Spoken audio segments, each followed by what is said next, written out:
അശ്വിൻ ശ്രുതിയുടെ ഒരു അടിപൊളി എപ്പിസോഡ് റിവ്യൂലോട്ട് എന്റെ എല്ലാ കൂട്ടുകാർക്കും സ്വാഗതം.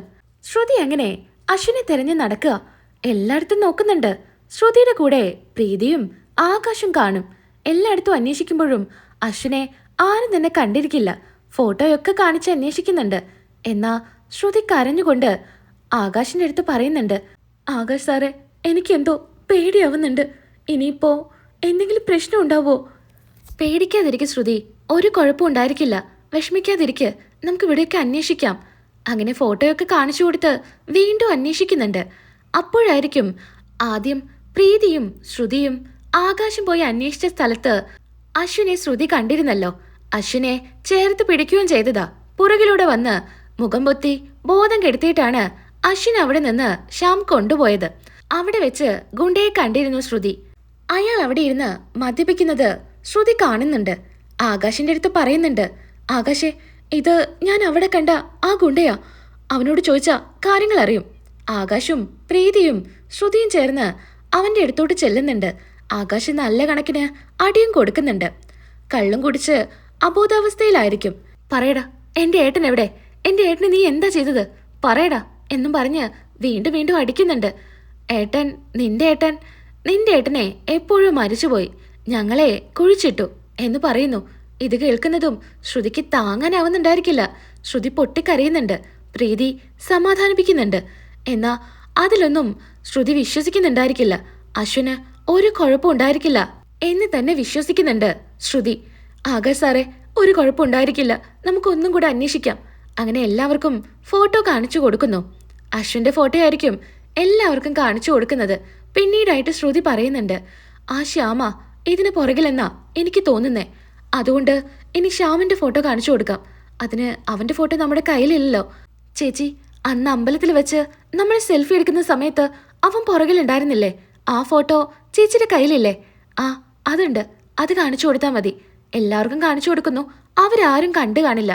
അങ്ങനെയാണ് അശ്വിനെ അടക്കിയ അച്ഛന്മാര് അതിലൂടെ പോകുന്നത്. അവർക്ക് കാണിച്ചു കൊടുക്കുന്നുണ്ട്. ആ സമയത്ത് അച്ഛന്മാര് പറയുന്നുണ്ട്, ഇങ്ങനൊരാളെ ഞങ്ങൾ ഇവിടെ കണ്ടില്ല എന്ന്. അവരെങ്ങനെ പോവും ചെയ്യാ. പിന്നീട് പൊട്ടിക്കരയുന്നുണ്ട് ശ്രുതി. ഇനി എന്താ ചെയ്യാന്നറിയാതെ വീണ്ടും വീണ്ടും അശ്വിൻ സാറേ എന്ന് ഉറക്കെ വിളിക്കുന്നുണ്ട്. വീണ്ടും ആ അച്ഛന്മാര് തിരികെ എത്തുന്നുണ്ട്. അല്ല, നിങ്ങൾ ഫോട്ടോ ഒന്നും കൂടെ കാണിച്ചേ, ഞാനൊന്നും കൂടെ നോക്കട്ടെ എന്ന് പറയുന്നു. വീണ്ടും ഫോട്ടോ കാണിച്ചു കൊടുക്കുന്നുണ്ട്. ഇതാ ഇയാളാ. അതുപോലെ അശ്വിന്റെ ഫോട്ടോയും കാണിച്ചു കൊടുക്കാം. അപ്പോ കാര്യങ്ങളൊക്കെ അവർക്ക് മനസ്സിലാവുന്നുണ്ട്.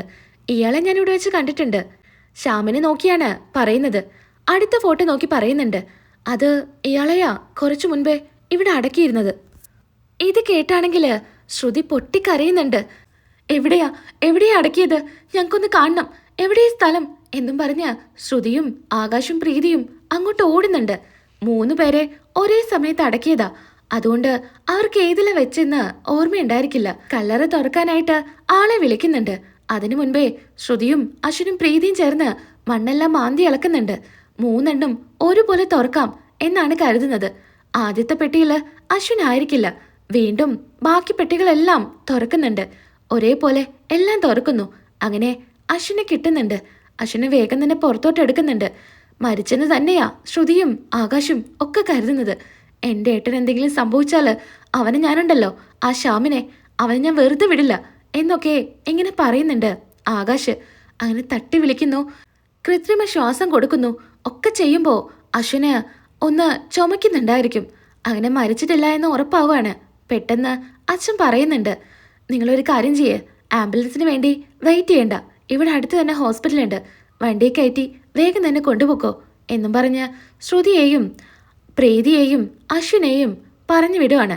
ഹോസ്പിറ്റലിൽ എത്തിക്കുന്നുണ്ട്. എന്നാ ഇതൊന്നും തന്നെ ബാധിക്കുന്ന ഒരു കാര്യമല്ല. അശ്വിൻ അങ്ങനെ മരിച്ചുപോയെന്നുള്ള ഉറപ്പിലാണ് ശ്യാം ഇരിക്കുന്നത്.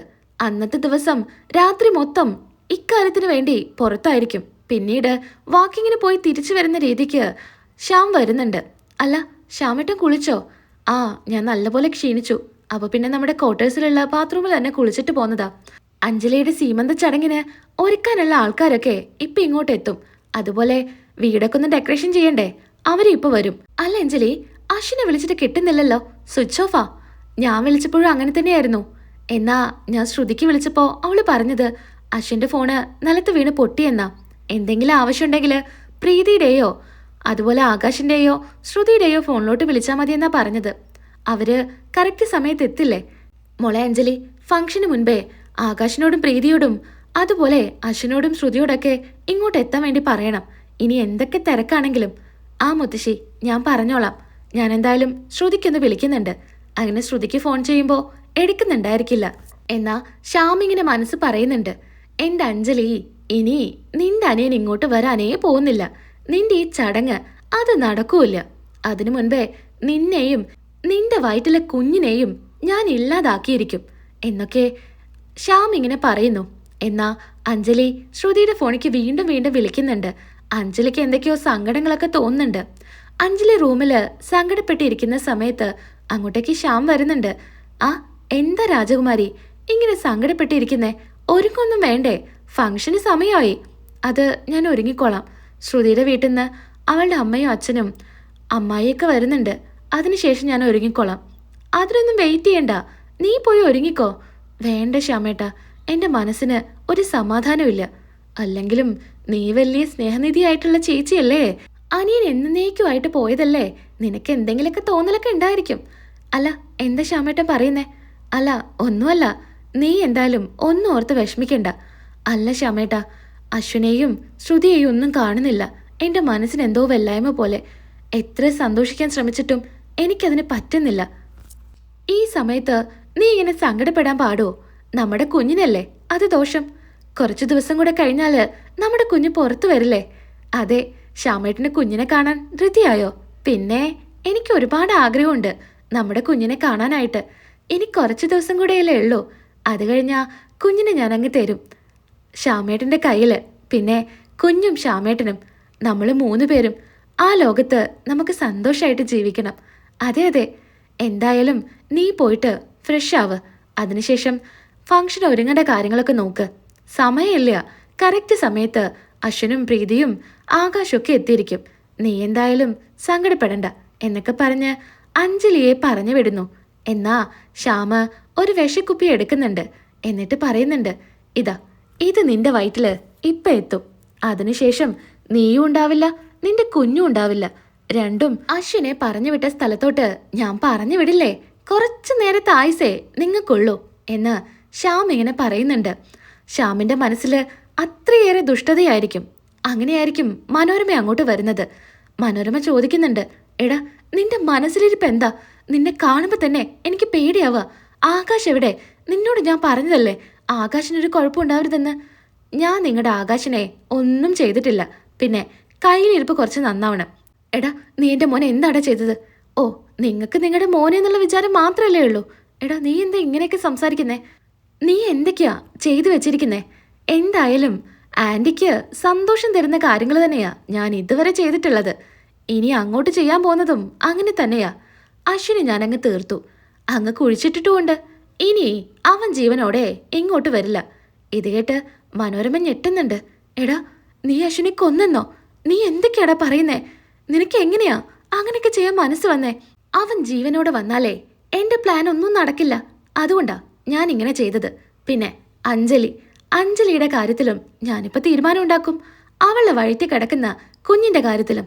കണ്ടോ, ഈ വിഷം അവളുടെ ഉള്ളിലോട്ട് ചെന്നാലേ പിന്നെ 2 പേരും കുറച്ചു നേരത്തേക്കേ നമ്മുടെ കൂടെ ഉണ്ടാവൂ. ആര് വിചാരിച്ചാലും അവരെ രക്ഷപ്പെടുത്താൻ പറ്റില്ല. എടാ, നീ ഇങ്ങനെയൊന്നും ചെയ്യണ്ട. നിന്റെ കൂടെ ഞാനുണ്ടെന്ന് അറിഞ്ഞാൽ അത് മതി ഈ വീട്ടിലെല്ലാവരും എന്നെ പുറത്താക്കാൻ. അതിന് ആൻറ്റി എൻ്റെ കൂടെ ഉണ്ടെന്ന് ആരോടും പറയണ്ട. എടാ, നീ ഒരു കാര്യം മനസ്സിലാക്ക്. ഇതൊന്നും ചെയ്യണ്ട. നിന്റെ കുഞ്ഞല്ലേ. ആൻറ്റി അല്ലേ പറഞ്ഞത് കുഞ്ഞിനെ നശിപ്പിക്കണമെന്ന്? ഇപ്പം എനിക്ക് തോന്നുന്നു കുഞ്ഞിനെ നശിപ്പിക്കണ്ട എന്ന്. നീ വെറുതെ പാപങ്ങളൊന്നും ചെയ്യണ്ട. മതി, നിർത്തിക്കളാ. നീ എന്തായാലും അഞ്ജലിയുടെ കുഞ്ഞുമായിട്ട് സന്തോഷമായിട്ട് ഈ കുടുംബത്തിൽ ജീവിക്ക്. നീ വെറുതെ പ്രശ്നം ഉണ്ടാക്കല്ലേടാ. ദേ, ഞാൻ എന്തായാലും അഞ്ജലിയുടെ ഭർത്താവായിട്ട് ജീവിക്കാനൊന്നും ഉദ്ദേശിക്കുന്നില്ല. എൻ്റെ ശ്രുതിയെ വിട്ടിട്ടുള്ള ഒരു കാര്യവും ഞാൻ ചെയ്യില്ല. അവൾ എൻ്റെ സ്വന്താ. അവളുമായിട്ട് ഒരു നല്ല കുടുംബജീവിത ഞാൻ സ്വപ്നം കാണുന്നത്.